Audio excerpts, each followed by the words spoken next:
ஆகா கல்யாணம் சீரியலோட upcoming promo. இந்த ப்ரோமோ கொஞ்சம் லாஜிக்கே இல்லாம தான் இருக்கும். இருந்தாலும் சீரியல்னா லாஜிக் எல்லாம் எதிர்பார்க்க முடியாது இல்லையா? இப்ப எல்லா தப்புக்கும் நான் தான் காரணம் அப்படின்னு சொல்லி விஜய் வந்து சூர்யா வந்து பாத்தீங்கன்னா ஒத்துக்கிறாப்ல. இதனால பிரபா மற்றும் நம்ம விஜய ரிலீஸ் பண்ணிடுறாங்க. சூர்யா தான் ஏற்கனவே நான் தான் இதெல்லாம் பண்ணுனேன் அப்படின்னு ஒத்துக்கிட்டாப்ல இல்லையா?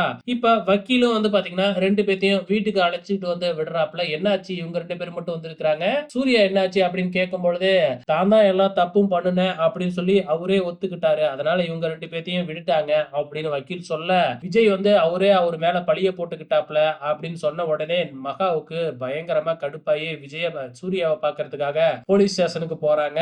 ஆனா அங்கதான் ஒரு ட்விஸ்ட். ஏற்கனவே நான் தான் பண்ணுனேன் அப்படின்னு உண்மைய ஒத்துக்கிட்ட சூர்யாவ எதுக்காக போட்டு அடி அடின்னு அடிச்சு உண்மையை ஒத்துக்குன்னு சொல்றாங்கன்னு தான் தெரியல. சோ லாக்அப்ல லத்தியால பயங்கரமா அடிச்சிருக்காங்க. அங்க போற மகா சூர்யாவோட நிலைமைய பார்த்துட்டு கதறி அழுவுறாங்க. இதுக்கப்புறம் என்ன நடக்கும்? நம்ம மகா உண்மையை கண்டுபிடிக்க கிளம்பிடுவாங்க. சோ கண்டிப்பா கண்டுபிடிச்சிருவாங்க. இதுல வந்து பாத்தீங்கன்னா நம்ம மாட்ட போறது என்னமோ கௌதமா தான் இருக்கும்னு நினைக்கிறேன். பொறுத்திருந்து பார்க்கலாம்.